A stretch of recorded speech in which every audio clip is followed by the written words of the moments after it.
What if rebranding yourself had nothing to do with pretending to be someone else and everything to do with becoming more intentional? I've been thinking about this a lot lately after watching a recent Calvin Klein collaboration campaign. And what fascinated me wasn't even the clothing, it was the feeling. The colors, the music, the lighting, the energy, the confidence, the emotional atmosphere. Everything about it was intentional. And it made me realize something. Brands spend millions of dollars figuring out how they want people to feel, what identity they represent, what emotions they trigger, and what kind of world they create. And meanwhile, most people are just accidentally living. So I started asking myself, if I intentionally designed my own life like a creative project, what would it feel like? What kind of energy would I want around me? What kind of environment would support me? What colors feel like the season of life? What routines actually make me feel alive?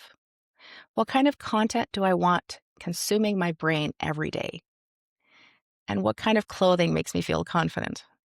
What kind of space makes me feel calm? And honestly, I think many people are living inside emotional environments they never consciously chose. We wake up exhausted, scroll content we don't enjoy, sit in cluttered spaces where things don't feel like us anymore, lose connection with creativity, lose connection with excitement, and we lose connection with ourselves. And eventually, life starts feeling functional but not alive. So maybe that's where rebranding yourself actually starts. Not becoming fake, not pretending to be someone new, but maybe it starts by collaborating with yourself a little more intentionally. But this can happen on any scale. It could be redesigning your workspace, improving your health, changing your routines, reorganizing your environment, learning something new, changing the music you surround yourself with, reconnecting with creativity, dressing in a way that feels expressive again, building systems that support the version of yourself you actually want to become.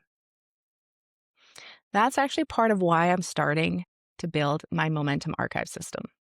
I want a place to track progress, not just productivity. It's something that reminds me that my life is evolving even when it feels slow. So maybe rebranding yourself isn't about becoming somebody completely different.